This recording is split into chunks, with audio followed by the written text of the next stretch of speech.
I've certainly broken more things in my career than I've fixed. Does the same hold true for you? Oh yeah, I used to so a lot of the folks that I've worked with reported to me over the years. I just told them, I said, if we're setting something up, and if you're able to get something deployed and you set it up, and it goes in like first time, one time, probably Mm-hmm. want to double check it because it's just it never fails that something was missed. Especially as you know, in the olden days, it's like the one who speaks of floppies. But in the olden days, there were so many things you had to take into account and a lot of manual configuration. I Mm-hmm. think software and systems and obviously cloud platforms have eased integration, so to speak. The rise of APIs, that's an entire separate segment that you could have on the vulnerabilities of APIs. But, um, the integrations of hardware, software, and systems, um, you can move a little bit faster, probably be a little bit more cavalier. But Mm-hmm. I was always encouraging folks, just on timeline, right? Because projects had deadlines and we wanted to get things done, but kind of push the envelope a little bit, make sure we're exhausting every opportunity within whatever platform or system or service Mm-hmm. that we had. And if you got it in the first time, you probably missed something. So because invariably, how what can we do? So breaking shit and busting stuff. So any of the folks That's that what I know me do. are watching, they know exactly what that phrase means. So I used to say it a lot. It's one of the Paulisms. So Well, that and and not let's just not do that again. That's when we broke too much shit and busted too much stuff. It's like, well, let's not do that again. So well, and like behind the scenes. I mean, this is the way I am in life. mm-hmm. You know, I'm trying to think today what I broke. I'm sure. Oh, I'm not going to say it yet because my wife hasn't found out. But yeah, I broke some things today. I actually just came back. That's why I was running a little bit late today. I came back from Costco to get one of my tires repaired because I had blown another tire. Okay, I just got my I tires blow. replaced yesterday. Yeah. Well, I just replaced one because the tires are new, but I'm the kind of guy I forget. I don't know if I forget or I just like drive places where I don't think I'm supposed to drive. Right. It's Mexico too, so it's like, where are you supposed to drive around here? I don't know. Yeah. And I have a pickup truck and it's big, and so people get out of the way and I drive over things, and then I get out of the truck and go do my thing. I come back to the truck and my tire's flat. I'm like, son of a bitch. Yeah. Well, And what's that? at least you got Costco. How much now? If you were to guess, how much would it cost for you to take my tire off, take it off the rim, repair it, put it back on the rim, put it back on my truck, and then put my spare back for me? How much would you charge me for that? If I was a dealership, I bet you probably don't get in and out of that. If it's not where you got the tire from and they don't have like some deal on free repair, Mm-hmm. 85 to 120. Yeah, and I did not buy my tire. This is a new. It's a 2003 truck, so Yeah. I haven't even replaced tires on this thing. It cost me 80 pesos, Okay. which for people the conversion rate right now is about 20 to 1, so it's $4. Okay. Yeah, you're not going to get that here. $4. I I'm like, I don't man, think I I could want come to. over to your house and do it for $4. I think the beer that I would drink would be more than Right. I almost want to go pop some more tires well, for let's four. not get ahead of ourselves. Well, but going back to like breaking stuff, I mean, shit happens, right? And Yep. I think in our industry, there's so many things that happen, and there's so many things you kind of don't know unless you broke it. Unless you break it and try to put it back together again. That's how you really learn how to fix things, Right. right? So you're Paul. Now, how do you say your last name? What's the right way? Is it Veneman or Yeah, there Veneman? you go. Right there, Veneman. So it's Veneman. with All the, right. with the short, yeah, the short V, I think it is. Yeah, So Veneman. for the listeners, this is Paul Veneman, and this is a guy that I respect. He's a guy that works his ass off. I wonder, do you have a life outside of information security? I don't know. I always people always wonder like, what do you do? And so a lot of the people I hang out with, like you said, like ending up at the happy hour and stuff. So a lot of the events and places I go outside of work happen to be somehow tied in, whether it's the nonprofits or the boards I'm on or the events, like a lot of the ones that you go to as well. A lot of the amazing people here in the Twin Cities that are part of the cybersecurity and information technology community, they have become, a lot of personal contacts and friends of mine. So I think when you love what you do, I think you agree with this because I think you're a big proponent and believer in this. If you love what you do, then it's really not even work, and you probably find yourself doing too much of it. So I don't think that I wouldn't say, well, all right. So my wife Jeannie, who I love and adore, would disagree on the work-life balance. I think it's gotten better. She might agree with that it's gotten better. But it was always moving from one puzzle to the next, right? And trying to figure out what those things are and being in different industries. So whether it was healthcare, finance, insurance, manufacturing, which is where I really got bitten by a bug and just found it immensely interesting in terms of the melding of like physical and logical technology with what's going on in the physical realm, and then moving into engineering and supporting critical infrastructure. Starting out with Class 1 railroads and working with amazing people there. And it hasn't mattered where I've been and what industry I've been. There's been the undercurrent of information technology, and it's been extraordinarily rewarding. It's had its significant challenges. I think I've grown too. I've told stories of a lot of people, either in mentorship or in just helping them achieve what they have. I did go through a period of some professional immaturity where you get a little bit ahead of your press clippings because you are really good at what you do. And I'm still in that. I'm still in.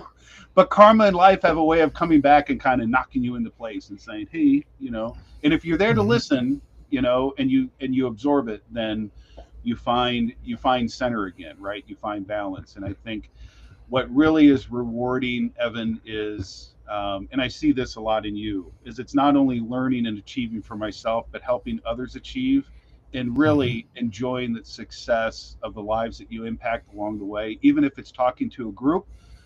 It's some of the great, whether traveling abroad for conferences or speaking here locally or even nationally, and imparting, if just one person is able to make an improvement in whether it's their technology, their sector, their industry, their organization, then that's good, right? I mean, that's what fills up. That's what fills the tank. So, yeah. Well, that's cool, man. And so how long ago did you get involved in? I mean, how long ago was it when information security became your career? I by trade, so I was a fine arts major, and then switched over in my. I was a geology major.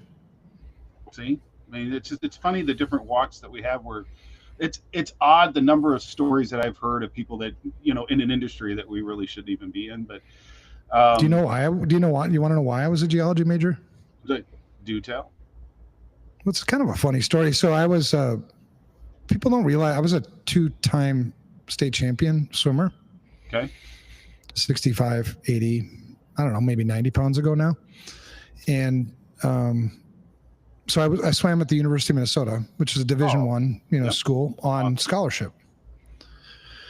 But I've always been ADHD. I've been a hacker all my life before we even kind of talked about that stuff because my parents were, technology people too.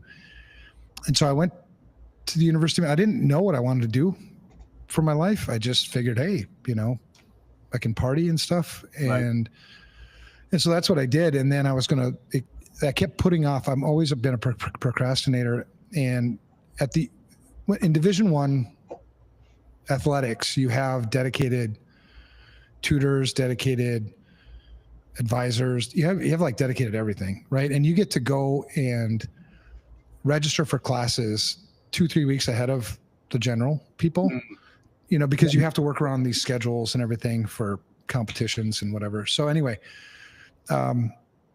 my counselor or my advisor kept saying, hey, what's your major? You have to declare. I'm like, I don't know. And I kept putting it off and putting it off. Well, then it came down.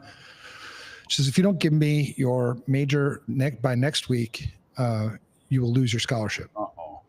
So it was a rash. And I'm like, yeah. And I'm like, okay. So I went back. So I said, what are my choices?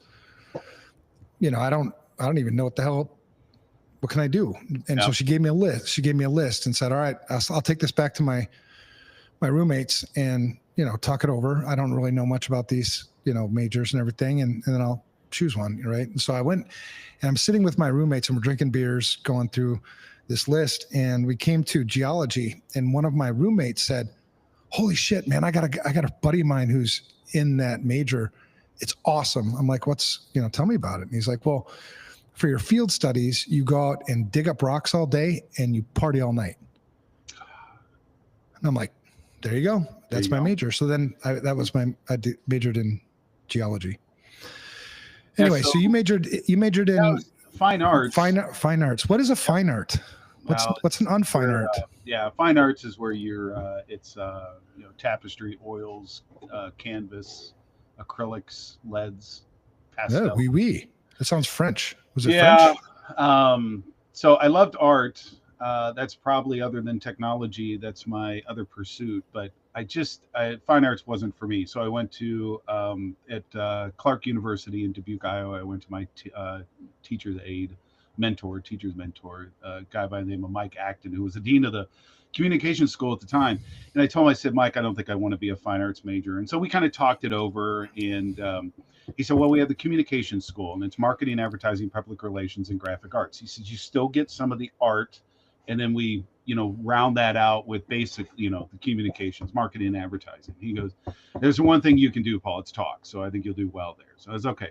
So I did that, finished out, and I was back here in the Twin Cities, and I was looking for advertising marketing job, and it's a tough market to get into in any era. I mean, it's always just really tight. And I happened to pick up a job, a temp job with interim temp agency for an organization called Health Risk Management, and it was supposed to be from June to August.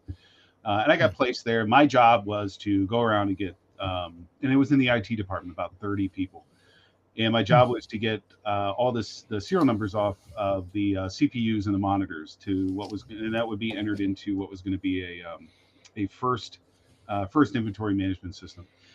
What year would this have been? This would have been 95. Okay. And the gentleman that was doing this database, his name was Scott Schumacher, and he was kind of the lead in along with Dave McCardle and Ray Baczynski in the desktop support group. And then Schumacher went to Detroit Lake, start a hobby farm. He left, and that's where the project was to get spun down. And Claudette Paris, she was there. She was a team lead, and she said they're going to spin this down. And I told him, I said, well, I'd work with Scott, and I could probably put together some of this and kind of build out this inventory management database.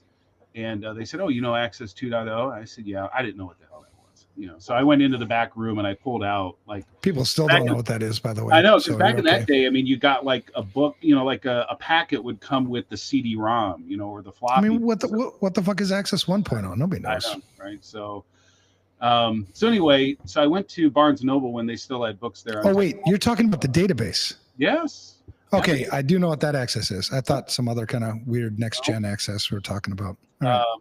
So it was, so I'd figured out that I probably bit off a little bit more than I could chew. And long story short, I was able to, in a very short period of time, read through the books. So the Access 2 Bible and Access Unleashed, I think it was, and was able to finish out the program. Scott had really done the majority of the work. All I had to do was create some of the front. And there was this Jim, there was a guy by the name of Jim Raymond there who was also really good at Access, and he helped me out. And so it was this collective effort. We got the inventory management system in, and they were impressed with, because I was paid from 8 to 5 on the contract, and I was coming in at like 6:30 and leaving at like 7 p.m. So, and they said, wow.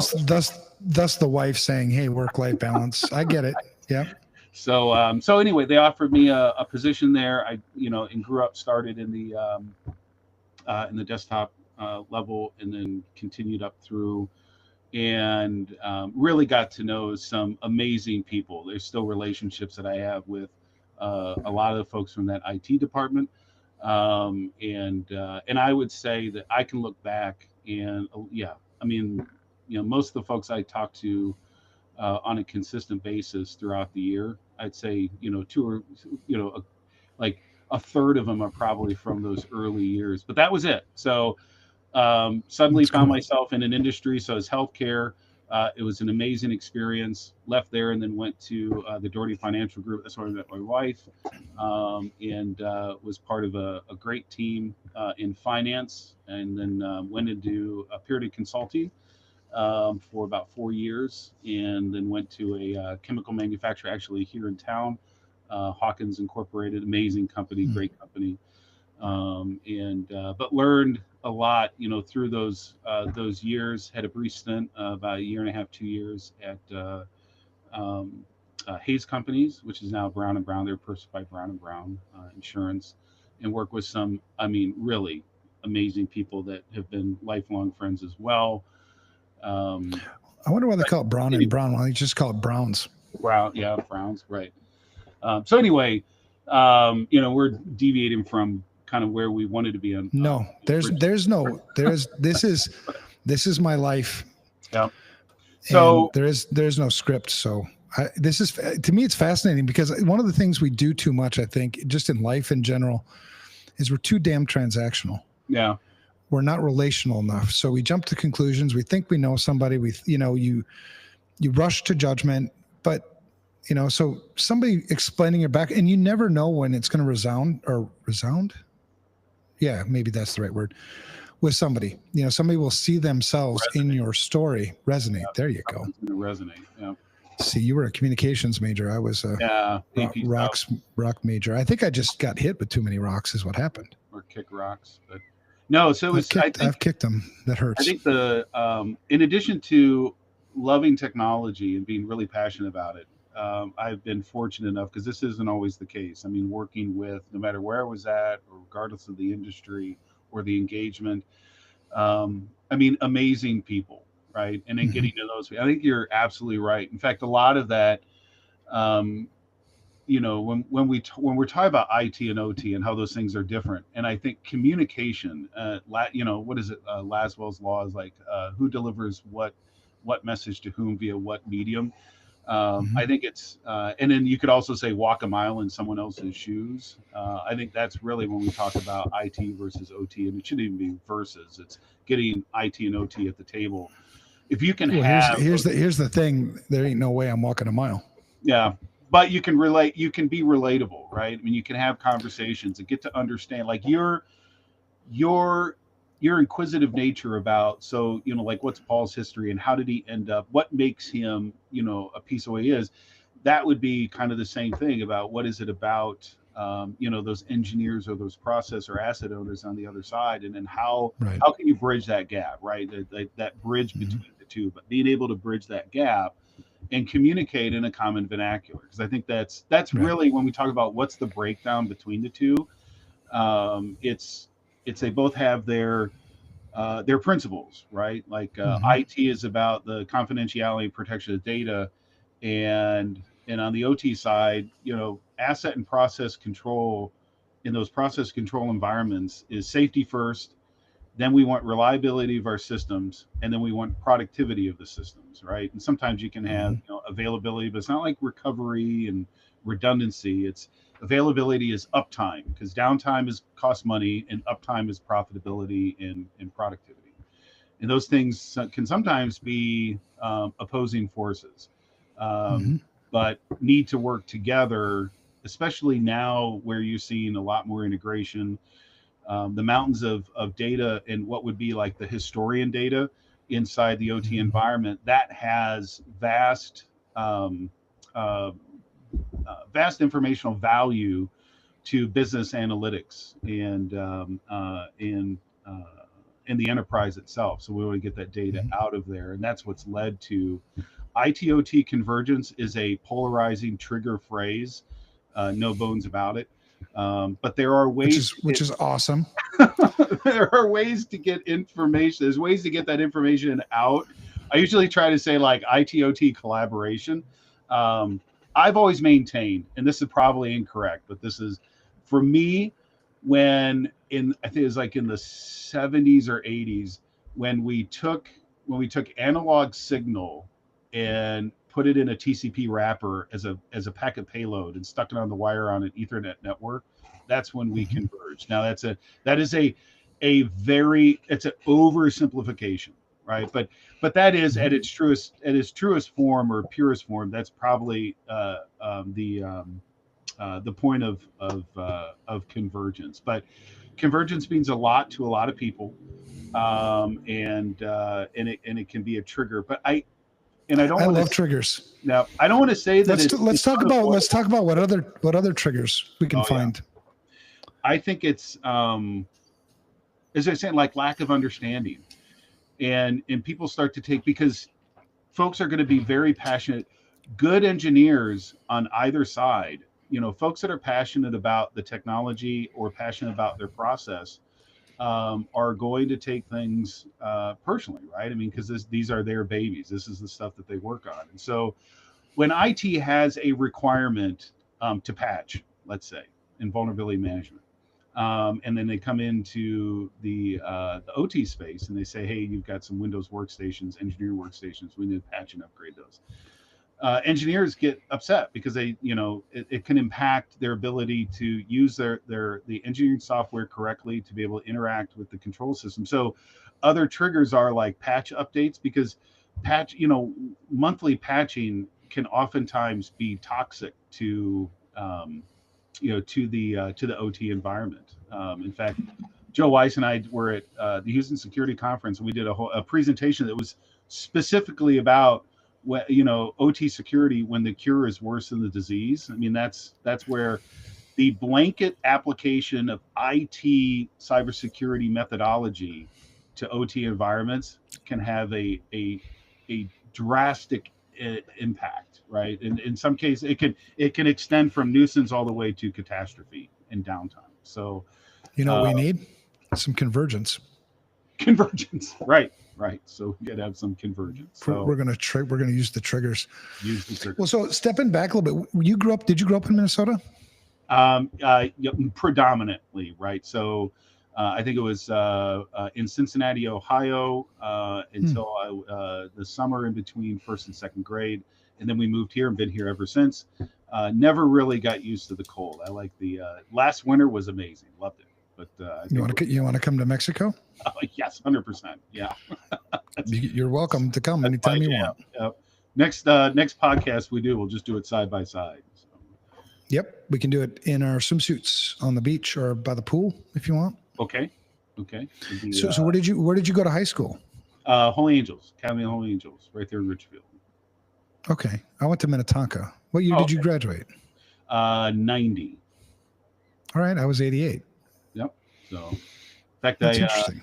I still involved with the school. I go over there and talk to the STEM students every now and then when they ask to have somebody come in, an ex-student, part of the Holy Angels community, come in and talk to them and share, experiences and kind of what that path looks like and what's next. And then also currently working on, in fact, the athletic director, Dan Woods, my coach in football, Coach Woods.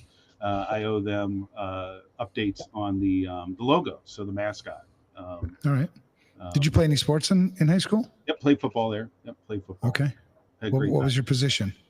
Played in on the line, and then in the backfield. So okay. I played linebacker. Yeah. I really like linebacker. I felt like an assassin. It was fun. You can. Yeah.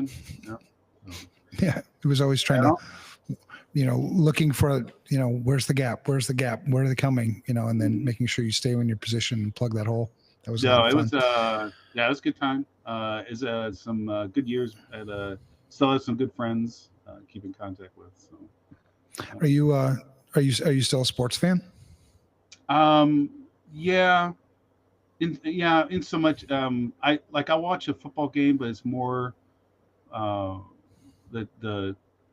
it's more the the technical side of it, like watching the plays. I wouldn't say I'm a fanatic. I will get upset when you see, like football specifically, when they try to make it a little bit too complicated. But it is a complicated game. I mean, I'm a armchair quarterback, I guess, at best. But Yeah, I have some friends who are. I love my Wisconsin friends. Yeah, because they're full of shit, which is fun, because like this weekend, I was watching the Gophers, play football. I watch more I like the quality of the product. I don't like shitty games. I don't like lazy, I don't like when you watch hockey, if your feet aren't moving, you're standing around. Those kinds of games really piss me off because it's like, man, get out there and win. But Minnesota was playing Wisconsin last weekend, and we won 24-7. And I had a friend of mine who's a Badgers fan, and he was poking shit at me. And I'm a social engineer. I enjoy social engineering. So I was actually, I turned it around on him where I was like cheering for the Badgers. Yep. I'm like, yeah, man, the Gophers suck. I think the Badgers are totally going to take this thing. I mean, come on, right? Which totally disarms his ability to get under my skin because. I suppose, yeah. And then, as the Gophers were just kicking the Badgers' ass, I kept texting him like, "There's still time left, man. I think we got this. I think the Badgers are going to come back and take this," which then became jabs at him, which was a lot of fun. I like doing that with my Badgers fans, my Badgers friends, and my Packers friends. The Packers are playing the Lions tonight, right now as we speak, and so. Yeah, I don't want to give a shit, but it's cool anyway. Right. So one of the things you said early on, I took a note. You said, "Bite off more than you can chew." Oh yeah. Biting off more than. Do you just need a bigger mouth for that? Do you think? Right. I don't think anyone would ever have. I've never been accused of having a small mouth, I suppose, but right. Right. So we're always biting off more than you can chew. Isn't that part of growth though too? So you started in this industry. What you said about 95? Yep, 95. And I've always found myself in places where I question why I'm there. Meaning I've always felt like, holy shit, I've never been here before. I'm not qualified for this. All the way from, many of the breaches I've been involved in over the years. I don't talk a lot about the things I've done over the years because I don't really care to. I'm not an ego guy, so I don't really give a shit if you know about it or not. But there's been lots of times in my career I've kind of pinched myself like, holy shit, I can't believe I'm here right now. I think the biggest one, the first time that really slapped me upside the head was the Target breach. Okay. Because for some reason, and I still don't know why the hell they chose me, but do you know this story at all? No. Okay. I know the story.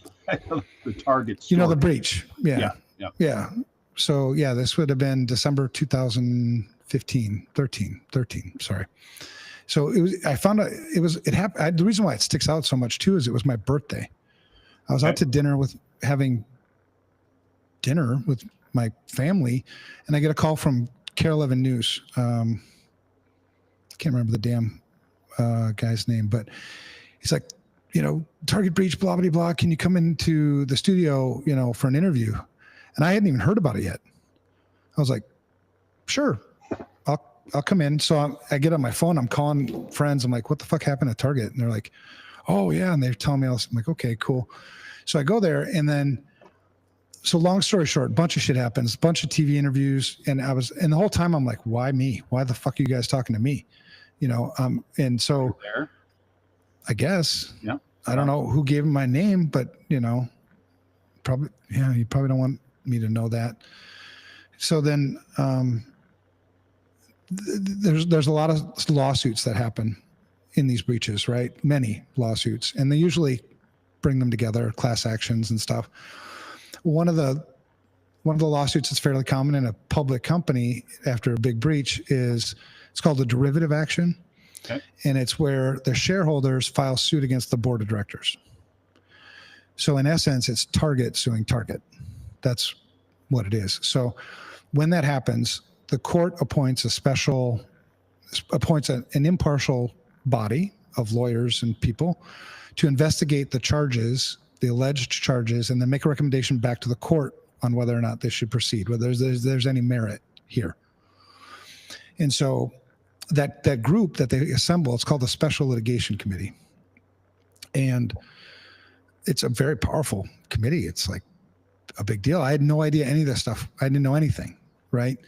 Well, I get a call from Kathleen Blatz, not her in particular, her people.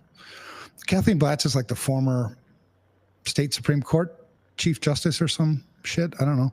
Okay. And they're like, yeah, we'd like to interview you for this thing. And they're explaining to me what it is. I'm like, oh okay, I'll be there.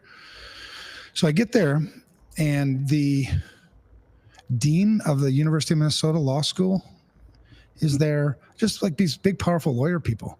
Sure. And I'm super intimidated. And this John was his name, John something. He's this dean from the Minnesota Law School guy. And he says, are you a lawyer? I'm like, no. But I did stay at a Holiday Inn Express last night. Nope. So I'm like, I went to your school, but I majored in geology and I was drunk most of the time. So no, not a lawyer. Most lawyers are probably drunk, but that, whatever. That's about as close as I get. And he's like, well, then why do you give legal advice? Like, when the fuck did I give legal advice? Well, you wrote a blog post about, I wrote a blog post about negligence. And it was just my opinion, right?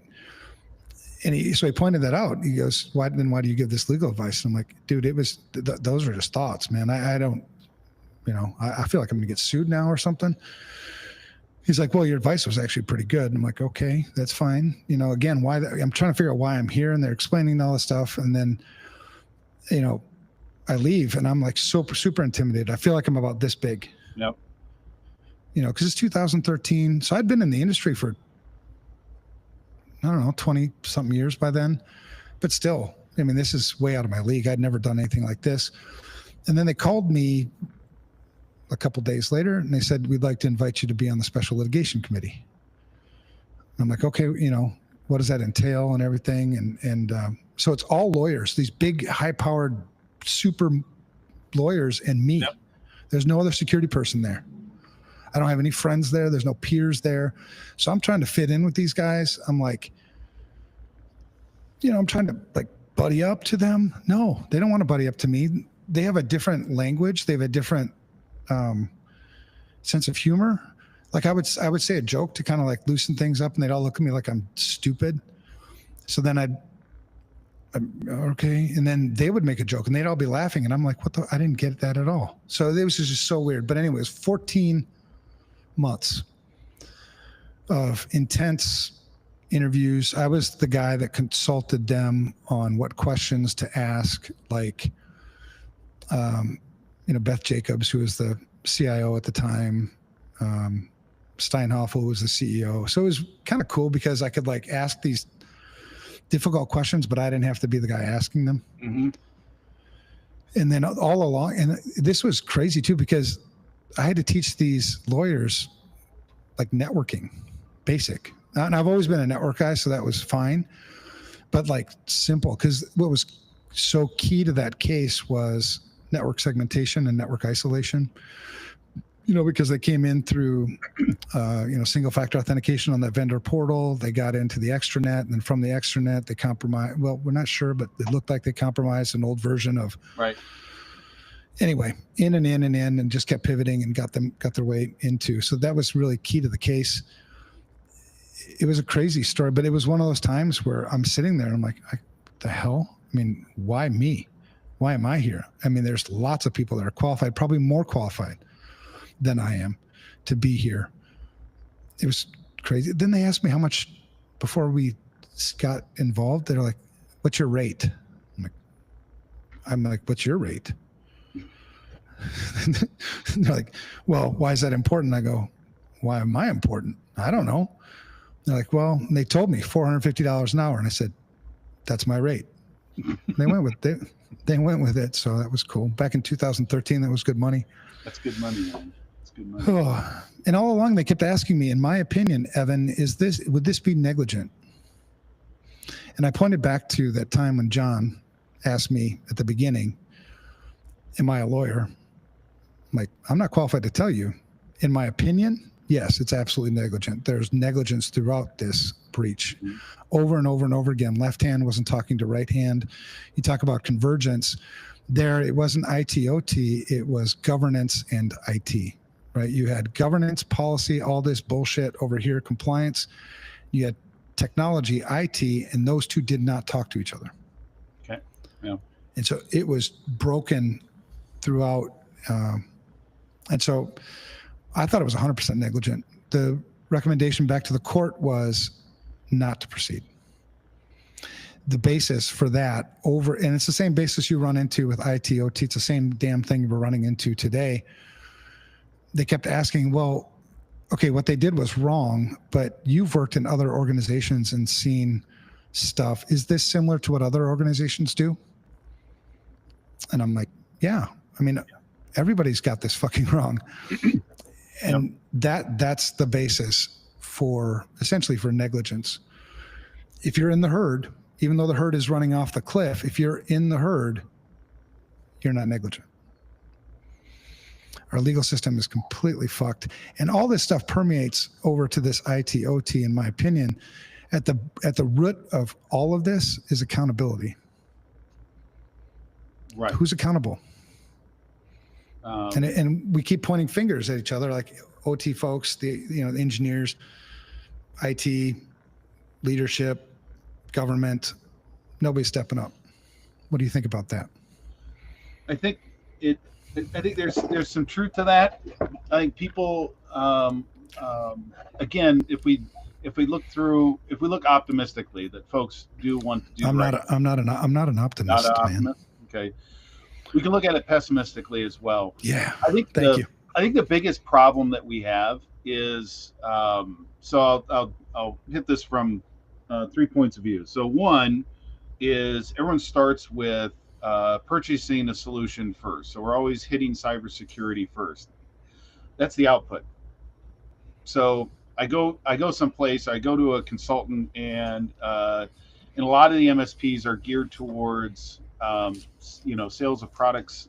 They do have the services, but sometimes they're aligned to a product or a platform that solves a particular situation. But how do I know what that is? I'm either if I don't know what like in the case of OT specifically, if I don't know what my assets are and what those asset dependencies are within the process environment or in my production environment, then I can't really determine what the risks are. And a risk profile for an OT environment is vastly different than an IT environment, because we have this cyber physical condition that we have to take into consideration. And we try to use different tools or different things. And by tools, I should maybe say methods. We try to use methods and try to figure out what those risks are. But if an organization doesn't know what their engineering or process control system or environment assets are,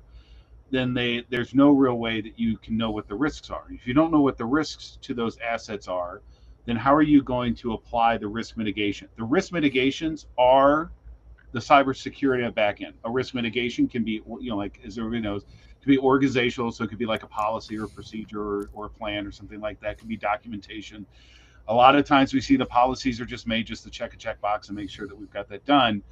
But but if I'm trying to solve for something, what I want to make sure is that I understand how do all my assets function within the OT environment, because I could have a PLC, right? And then I could have that connected to downstream IEDs or RTUs, HMIs. So integrated electronic device, be an IED or a remote terminal unit via RTU. I could have a human and PLC, programmable logic controller. Programmable logical controllers. That's kind of the big daddy that it took. And if for all the asset owners and controls engineers out there, I'm going to oversimplify this, so gives them latitude. But that's totally cool, man, because you have to think, I mean, one of the things I think we do so much in this industry is we speak this different language and people don't understand what the hell we're saying. Yeah. But if we know what the assets are and we know what the dependencies are and the relationships, then we can figure out what the risks are. And usually you start with like, what's my physical access control or physical risk, right? Because somebody could just walk up to a control panel. Or you talk about negligence, let's say. Does the control panel have a lock on it? Yep. Does it have a working key? Yep. And why is it never locked? Well, it's because it's inconvenient. Okay. Or why is the key still in the lock? Yeah. So convenience undoes security 100% of the time. Convenience is undefeated against security. So, but as long as we can start taking a look at that, and then there's also ways to categorize devices. Now, folks may have heard of the Purdue Enterprise Reference Architecture, which is more based on time. It's been kind of, I don't know, bastardized it's a hard term, but we can say that. So IT people like to take the Purdue Enterprise Reference Architecture and liken it or make it something akin to like the OSI layers. And it's not really layers like this. It's where we're taking process components and we're cataloging them into spaces. So am I going to take all my PLCs and throw those into one network? No, what I'm going to do is take the PLCs and what processes that those are governing over, maybe with also the other devices on a particular network. And what I can do, because the Common Industrial Protocols, or the CIP, are absent of authorization and authentication, right? They also don't have any levels of encryption. So what am I using for compensating controls to do that? You talked about in the negligence with Target is the isolation segmentation was absent. So in the OT space, I may take a PLC and the connected devices that work all the way down to the sensors, right? So when we talk about the field bus level, so that would be sensors and devices, those sensors, actuators, pumps and valves. And what I'll do is I'll group those in a particular process run or a process, so to speak. And it could be fluid flow, it could be electric distribution, it could be electric transport, could be energy, oil. It really doesn't matter. Manufacturing. The goal is that I may have several groupings, like in a manufacturing facility, where it's the same run. I've got 4 or 5 lanes of the same product production, but what I want to do is isolate those. So if I were to put all of my PLCs into one network, I do have a risk, and every organization is going to assess the risk for their environment based on cost and productivity and efficiency, right? So I can create a VLAN and put all those devices into one VLAN. Then I can isolate that VLAN and maybe protect it with access control lists. Maybe I can put a firewall in between the enterprise IT network and the OT networks, okay? And when I do that, I'm going to restrict access into those OT environments, okay? When I do that, what I'm trying to do is limit the exposure. So if I can limit the exposure, that's what I can do. And what we want to do is take a look at what the crown jewels are. So if I know what my assets are, and if I know what those OT components are, then I can assess the risk and the criticality of those systems, and I can isolate and segment. And then the last piece is, and this is where IT can really start to help and play a role, is we have IT assets operating in the OT environment, right? So I may have an engineering workstation. The engineering workstation is the linchpin. The engineering workstation is the station the process or an asset owner is using that has software that is specifically loaded to talk to the PLC and load a program and interact with the process itself in the physical world. And when that system is compromised, whether by threat, inside actor, or it could just be human error or something, but if the engineering workstations are compromised, then you have everything you need to bring significant impact to the OT environment. Well, a lot of these are Windows based, and a lot of these have to have, we have to maintain updates, but I can't run this update because it's going to ruin this application, which won't be able to talk to that PLC. And there's all these downstream dependencies. But if I can practice layered defense to those engineering IT asset workstations and have, let's say, and this is where CISA gets in. A lot of times the knock against CISA is they're far too network or IT centric in their prescription for defense. But here's where it could work. Can I have multi-factor authentication against a Windows workstation that is the engineering workstation? Yes. Can I have endpoint protection? Yes. Can I have a local firewall there that protects it? Yes. So there are IT things that we can do on an IT asset operating OT network that isn't going to impact, like you can see over my shoulder here, this PLC right here. So I Mhm. can't hit that with a typical IT scanner because I run the risk of tipping that over. That's a risk. So what I want OT developed solutions for my asset management and continual monitoring that are not like an IT system or a tool that I would use for IT assets. So, but once I get up into a layer where I've got, or a grouping of systems that are Windows based and more like IT assets in the OT networks, now I can start to bring in some of the mature practices that we have on the enterprise IT side. I think that's where the two groups, OT and IT, the technologists and the practitioners and the engineer and the process and asset owners can work together to understand the challenges that each face and then come together and understand what that, here's what we need to do. Because if I can ensure the integrity of a Windows or Linux based engineering workstation or the SCADA system, then that is half the battle when you're talking about OT networks. Yeah. Well, I mean, as a guy, so is it, let me ask you this. Is this what you do today? It is, yeah, some kind of a mixed bag or a lot of stuff. But I focus on a lot of the manufacturing side or the, it could be critical infrastructure, it could be water, wastewater, Mhm. working with municipalities. It could be oil and gas, renewables, building secure architectures for wind farms and solar farms, and working with some large national or international organizations that are deploying these. But yeah, so and I have a lot of opportunities to work with those OT engineers and impart to them, understand what are they trying to accomplish, what are the challenges that they face, and now how can I work in risk mitigations in Yeah. order to ensure the uptime and the safety of their components and their operations. So for somebody who's not super familiar with OT, Yep. what's an OT engineer? What's their primary responsibility? What do they do? A lot of times, so they're going to build like process logic, or they're going to be operating with like a PLC is a purpose So built. it's not an operator. It's somebody who is more of an architect, more builds and designs, implements. I would say at a very um, the level of, I'm going to try to explain this. So a controls engineer or a process owner that is working on the, like, let's say a lot of times the code or the software that you use to put a program into, or a project, as they may say, into a PLC, which is going to be whatever it does, it's going to repeat it over and over and over and over and over again as it Mhm. builds widgets or moves, fluid or uh, uh, generates electricity or distributes electricity, let's say. Mhm. There is a level of minutia that you have to get through. Like I use this example earlier today when I was talking with the group, and I was on one side of the conference room, and I said, okay, so a process engineer that would build out the logic for me to walk across the room and then walk out the door. I said it would be everything about the individual stands up. That's one step. Shifts weight forward. That's one step.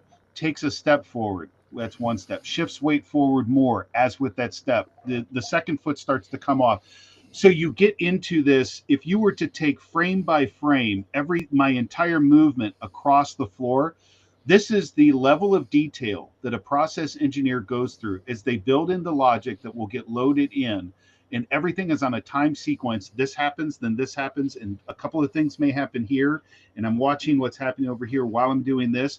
There's a level of Mhm. detail that control systems engineers get to, and they have to also be aware of also the physical electronics that are going on. Like that's why a lot of times Mhm. electrical engineers, like the who goes to a 4-year degree in electrical engineering, become controls engineers. Now, like organizations such as Dunwoody have a 2-year automation, and they do an amazing job there in the industrial controls and automation. EJ Daigle is the dean of that school over at Dunwoody Technical College, and I work with those folks a lot, and they're absolutely amazing. They can get folks set for a 2-year, and there's a lot of graduates here in the Twin Cities is going to be exceedingly successful. But the level of detail that they get to in order to have something digitally take place in the physical world, in the let's just say manufacturing, this is why the smallest little hiccup in terms of time can have drastic impact to a process if it is affecting the PLC, right? So imagine if I told you, it'd almost be for us, it'd be like a procedure. So I want to set up a Windows workstation. Give me the click for click, the mouse click for mouse click, keystroke for keystroke, screen for screen on taking a Hyper-V virtual machine that is going to end up being a Linux system with 4 partitions, a network interface, and communicating on that network to get it to where I could ping it. And I want the documentation of the procedures to be so detailed that I could give it to somebody in accounting and they could end up with the same product. That's what an engineer does. They engineer everything down to that level of detail. And that's why they take a lot of pride. They take a lot of... and the reality is, I mean, the same thing happens in IT. And I don't think people realize that. Computers only do what you tell them to do. They don't think for themselves. They Same only do PLC. Exactly. Yep. You give a computer, because a PLC is a computer, right? You have to give it instructions to carry out something, whatever you want to accomplish. And hopefully you've designed it in a way that you've got an end result, a goal in mind. And along the path of designing and building, you're thinking of all these contingencies. You're thinking, well, what if, because you have to build that in. Mm-hmm. And I think a lot of IT people, because this is the part where it's kind of a pet peeve of mine, is that we treat these like they're separate. They are somewhat separate. They've got separate goals, but they're at the end of the day, it's all technology. One is really focused on it's pretty literal. I mean, if you struggle with the difference between IT and OT, just use the literals, right? IT, information technology, right? So it's really focused on processing, storing, transmitting information. That's what IT does. OT, operational, right? So think of operations, think of making things happen, movements, valves, opening and closing, those types of things. And the primary objective for OT is to control and monitor physical processes and systems. Both super important. And when you take an information security perspective on this, information security is protecting it is CIA, right? Confidentiality, integrity, and availability. And when you look across your entire environment, your entire technology environment, whether it's IT or, OT or them together, whatever the scope is, you can't treat anything in your environment like it's like everything else, because it isn't like everything else. Every system does something different, right? And if you don't know what that system does, go find out. The biggest thing you can do around all information security is situational awareness. You have to understand the situation. You have to understand what's going on, whether it's IT or OT, right? So there's some in the IT environment. So I've got systems that maybe aren't specifically controlling any physical processes or anything. Mm-hmm. There are still systems in my IT environment where the criticality of the availability is the biggest goal. Right. And then in some cases like banking, ledger systems, accounting systems, integrity, super duper important. That's usually the trump, right, on that one. And, if I've got PII databases, things like that, then confidentiality trumps. But it's always this handoff, trade-off between confidentiality, integrity, and availability across everything, IT or OT. Now, that's where you'd lose me, because on the OT side, I have very little data integrity concerns, right? So because you have to, because what happens if you're giving the wrong instructions? Well, let's say the ladder logic, and that's probably a little bit of a dated term, but I would have the ladder logic that's the instruction. Now, I can have it could Because be as an attacker, it would be really awesome to get be man in the middle and change so this is the data integrity. okay. So yeah, so I can, and that's why I was talking about the engineering workstation. So let's say if I can compromise, so if I get access to a network and I'm talking to a PLC, but I don't have, all I have is the IP address of a PLC. Now, so there's the example like the facing of the Unitronics PLCs and Aliquippa. That's where they just opened up the ports right off the internet, right? That's a little different. But if I'm moving laterally, if I'm a threat actor and I happen to stumble upon a PLC, there's only so much I can do with that PLC. If I get to an engineering workstation, now I have the software and the capability to maybe alter the ladder logic or the code, and then I can upload a different program if I've compromised the account. Because if I've compromised the machine, there's really probably not, although there's the capability for passwords and accounts on a PLC, it's not what you would think. It's not like a Windows workstation or Active Directory, and there's no multi-factor authentication to a PLC. So the data that's important can be how we do something in the physical realm. So where we get close to data confidentiality in the OT space could be, is our manufacturing process, like the mix for Coke, right? Or Pepsi.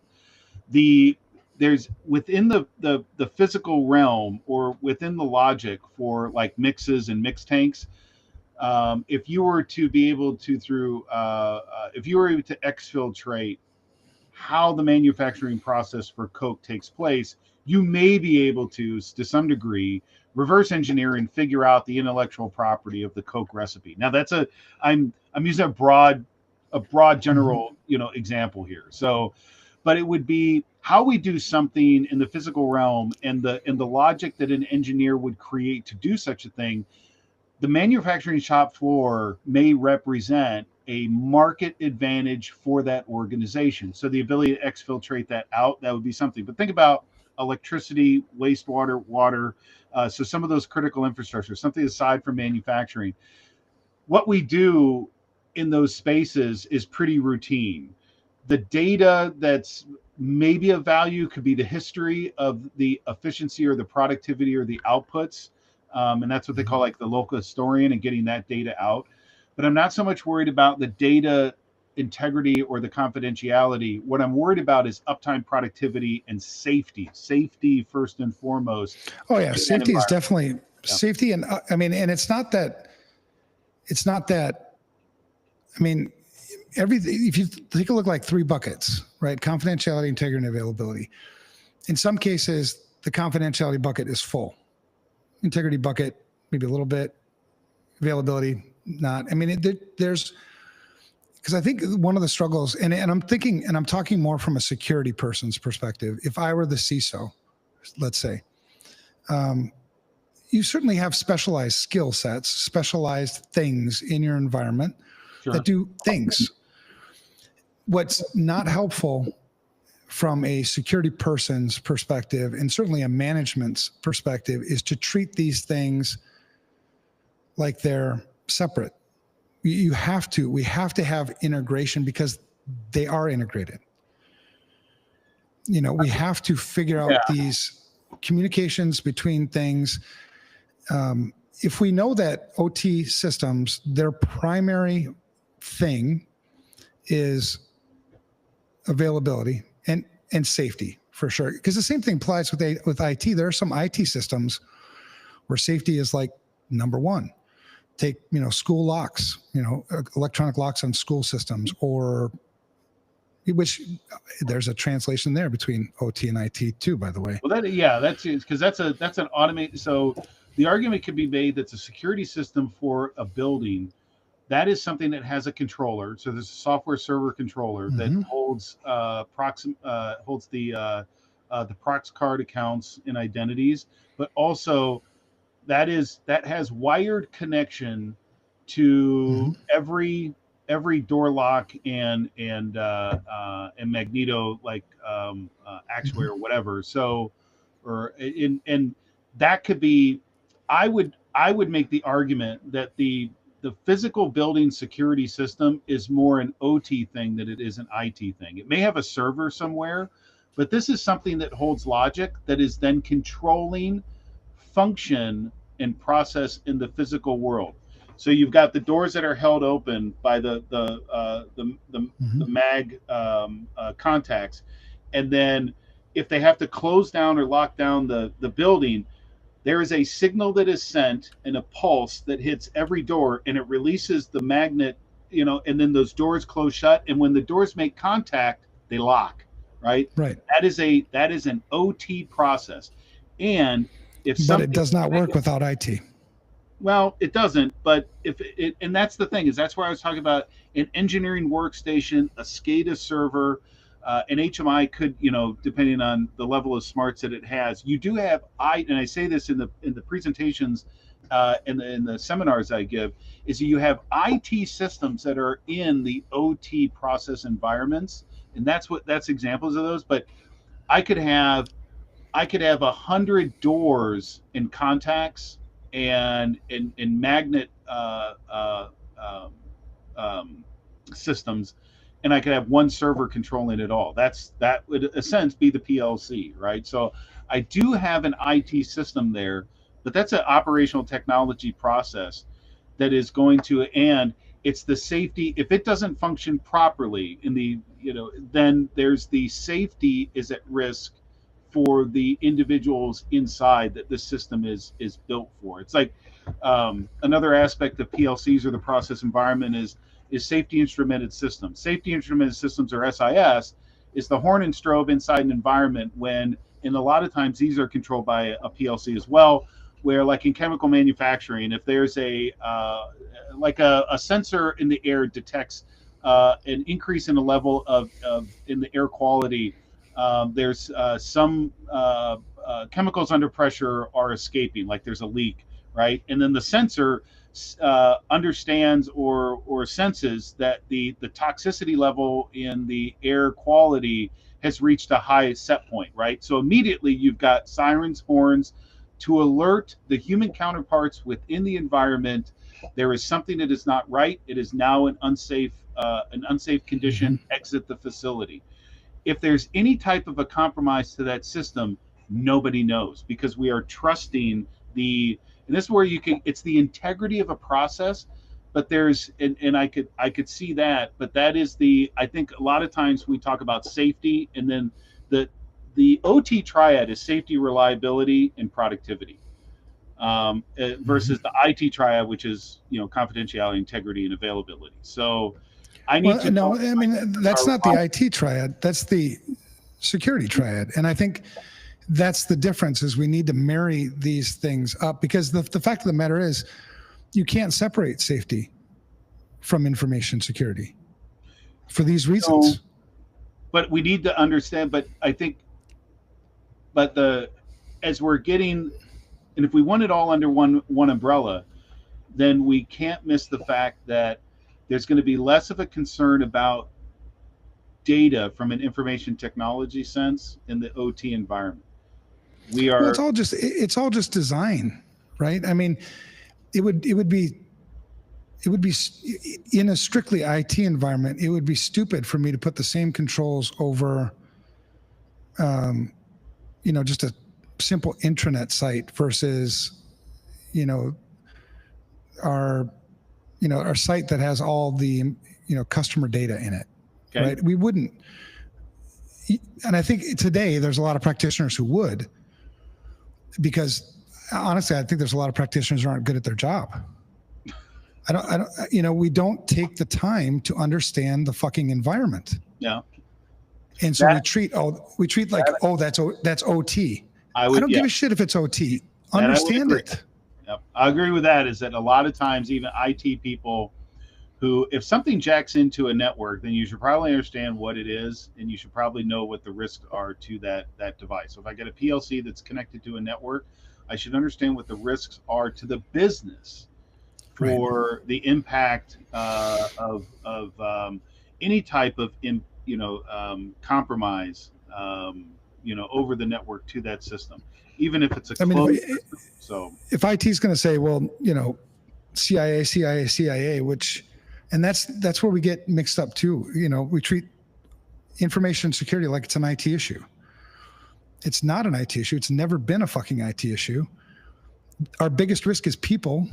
So how do we fix that with IT? You can't, so it's this runaround, because even the IT people, like, okay, so data confidentiality is super important. It's the fact of the matter is it's not important everywhere, because you talk to people, say, about their data classification. What do you do for data classification? What's your data classification scheme? Well, we treat everything like it's confidential. Bullshit. You don't. You have a website. I walked in, I saw, things laying on the desk. Is that confidential? So it's this understanding of, like, we need to classify systems. We need to put systems into categories, much like what you said with the same thing with OT. Right. We can't treat all OT systems the same. They do different things. They have different processes. It's the same damn thing in IT. 100%. And I think the reason why we find ourselves in a lot of this mess, I think, one, we're lazy. Maybe lazy, and maybe just not skilled. I think, I have, and you have, we have the, I think the gift, I don't know what you call it. Yeah, maybe it's a gift that we grew up with this, right? We came through this. You started in '95, right? That's the long math. I always call it long math versus short math. So we had the long math version. So you did have to know a lot. You had to know a lot, and now this is the age of specialization. And then now we have to go back to where a practitioner in IT has a much broader focus, right? As opposed to. But the thing is, you can't specialize until you generalize. Right. And I think so many people just go right to the specialization, and they miss all the basics, all these things, because we run into the same thing when we hire people. Not when we hire people, we're really good at picking them out first, like pen testers. Yeah. You can run all the tools. Yay, good for you. You have no idea how TCP/IP works. You can't read a damn packet. You're more dangerous than you are good, for us. Yeah. And it's the same thing as when you're operating in an IT environment and an OT environment.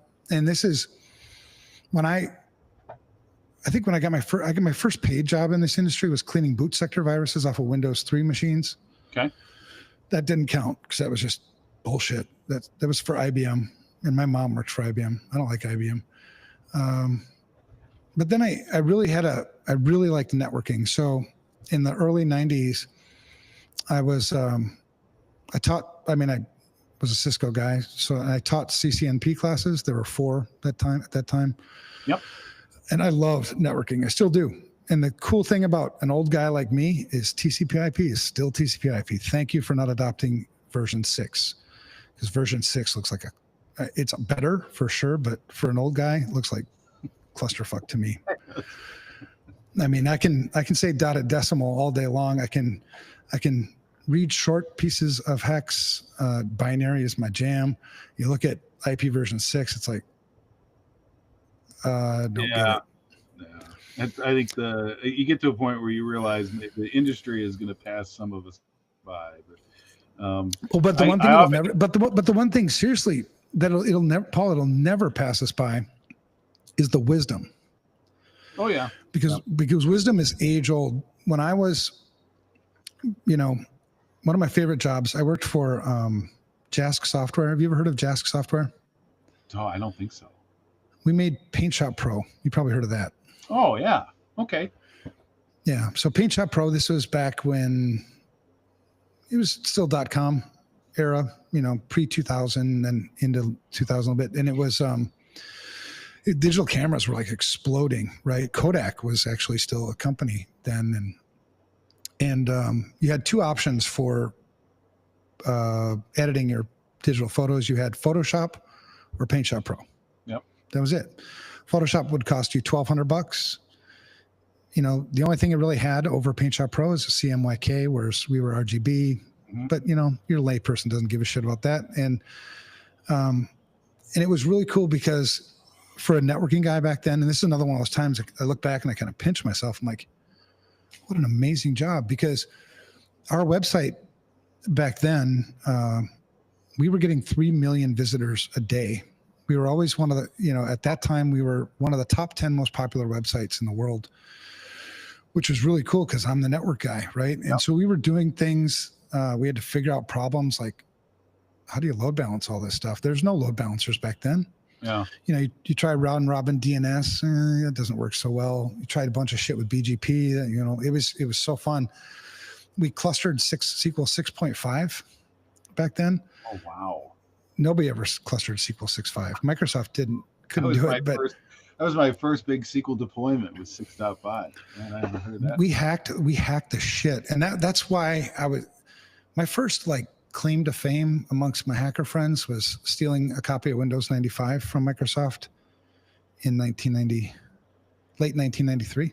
Mm-hmm. So nobody else had it. And I was like, oh, I'm so cool. 26 floppies. That's what it took to install that bitch. Yep. But anyway, so the thing that was awesome about life then versus life today is I was intimately familiar with everything on that network. Yep. I took so much pride in my network that I would get offended at myself. I would be upset with myself if somebody else told me something about my network that I didn't already know. Mm-hmm. So if a user called me and said, the network's slow, and I didn't already know that, fuck, Now, we were doing really complicated things for that time, but and that's when I really learned that complexity is always the worst enemy. Always. I don't want shit on my network unless it has a specific function that we need. And so you'd go through this exercise. And the cool thing, good IT people back then, because they didn't really call us security people, even though we were, they didn't separate out those functions yet. Right. You could always tell the good IT people because they had time on their hands. I played, in the years that I worked at Jask Software, I probably played 7,000 games of ping pong with my friend Quan. Okay. Nice. Yeah. So you fast forward to today, and and the wisdom piece here is every environment you see, it's overcomplicated. It's overcomplex. You have systems on this network, whether they're IT systems or OT systems, that you don't know what they do. Right. You don't even have an inventory of them. I've done enough incident responses over the years. I mean, hundreds, now. And by far the most common response we get when we're starting and we start, pinpointing and starting getting isolation or containment is what's that system? Yeah. We didn't know that. We didn't even know that was there. And every time I'm like, if you just followed the fucking basics, just know what we wouldn't even be here right now. You wouldn't have been ransomed. I always lead with whether it's, especially when I'm talking with IT departments in their OT environments, I always tell them the asset management is the key to everything. If you don't know what your assets are, you don't know what the dependencies are. If I don't know what the dependencies are, I can't assess my risks. If I don't know what the risks are, what are you buying? You're just throwing darts at a dartboard in the dark trying Amen, brother. Yeah. Amen. And that's so that if I'm the CISO, that's the umbrella. That's it. Yeah. Risk. It's a risk focus. What's the risk? Absolutely. And there's no way I'm ever going to be able to tell you what the risk is if I don't even know what the fuck I'm working with. That's it. Yep. So if I walk into an environment and I've got, say it's a manufacturing, we've got IT stuff, we've got OT stuff, whatever. Yep. Step number one, what is this? What do we have? I need a detailed inventory, and the inventory I need is hardware, software, and data. If we don't want to, if we're not going to be able to do data, probably for a couple of years, actually. I mean, if I'm going to be honest with you, but I need all the hardware and I need all the software. And what I'm looking for, and then we're all going to sit down together as a team, and we're all going to explain what the fuck all this shit does. Right. And then the next thing we're going to do is we're going to get rid of all the shit we don't need. we're going to identify a whole bunch of stuff to hear that like on the OT side and the IT side, like nobody's using that anymore. What is this? Yeah, no one's even using it anymore. Yeah. Turn that shit off. Get it out of here. No. And then what I'm going to do as the CISO, because the language of business isn't any of this shit that we're talking about. The language of business is accounting. The language of business is money. Oh, yeah. Numbers. And so as the CISO, because this is a great opportunity for me to earn a whole shitload of political capital with management, I got to manage down and I got to manage up. So we go through this asset inventory. We're going to get rid of all this shit. And I want to know how much all that shit was costing us before and how much it's costing us now. Right.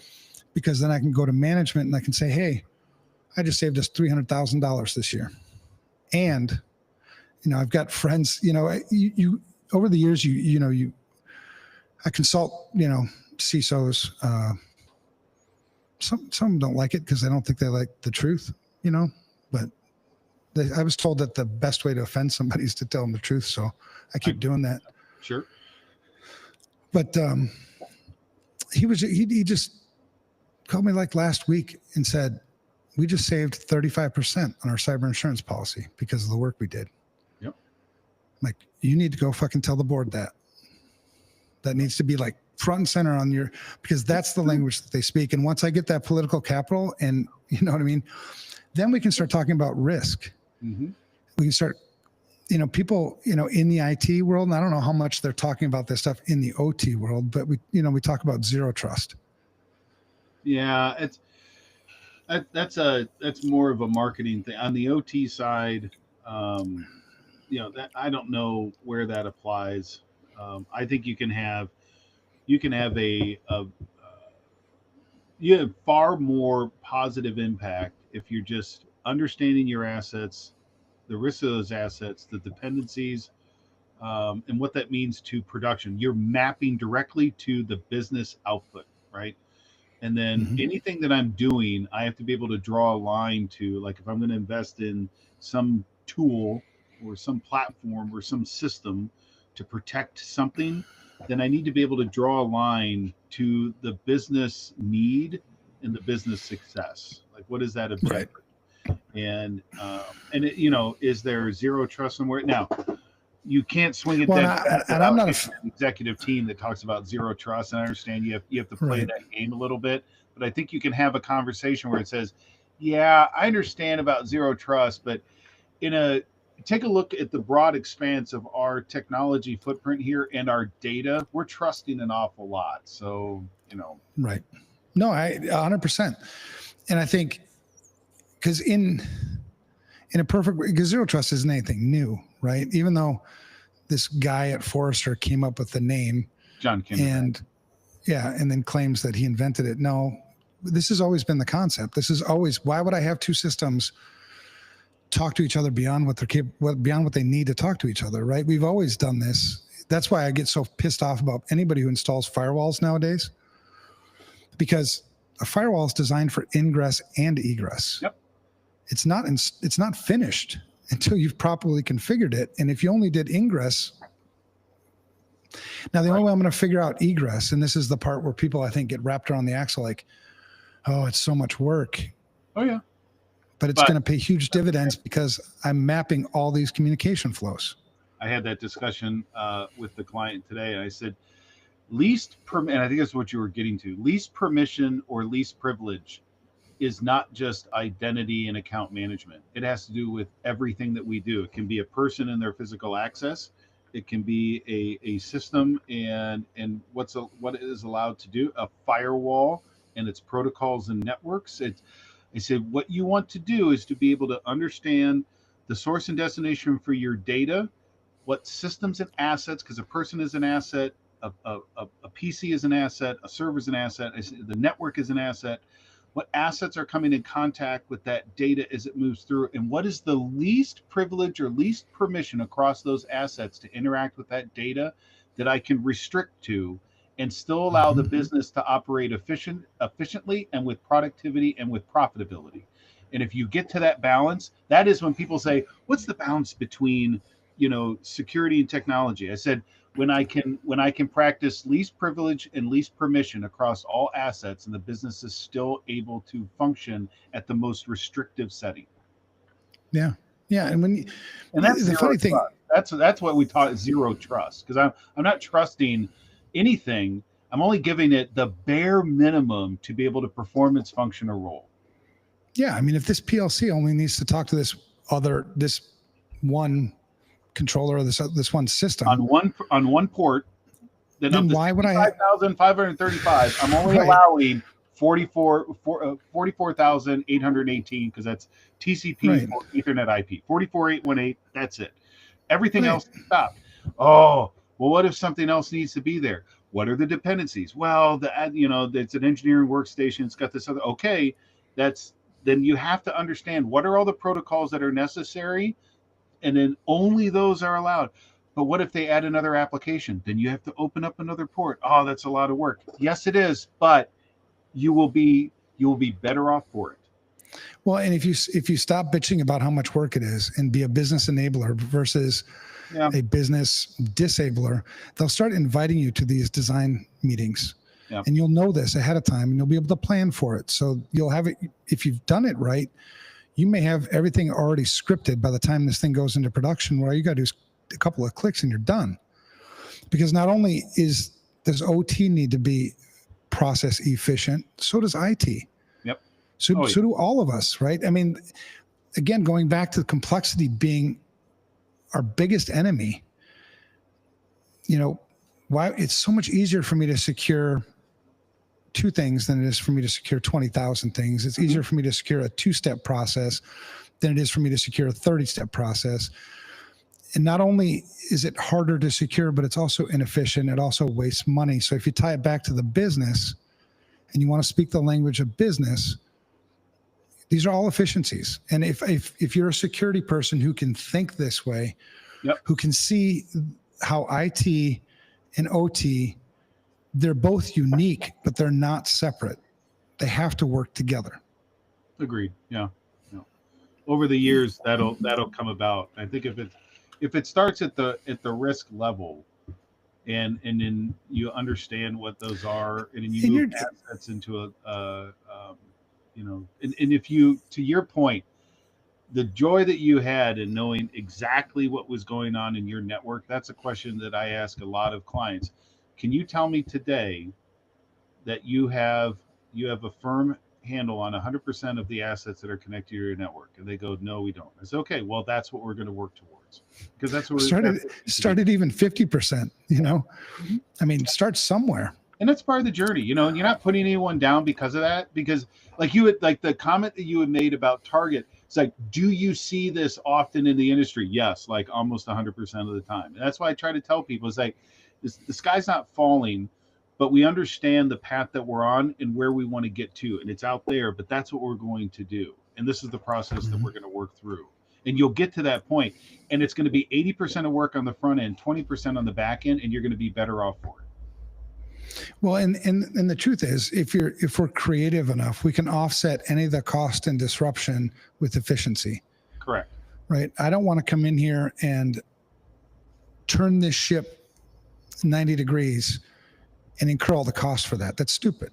Yep. Right. It's, in what ways can we offset? So can we be more secure? So, going back to the reducing complexity, if I can get rid of 50 applications in this environment and 45 pieces of hardware, I have reduced risk significantly. My attack surface is significantly reduced. Those are systems that I no longer need to patch. I no longer need to configure correctly. Yep. Right. So from the security guy's hat, winning, that's my job. From a business hat, making more money, also a win. Right.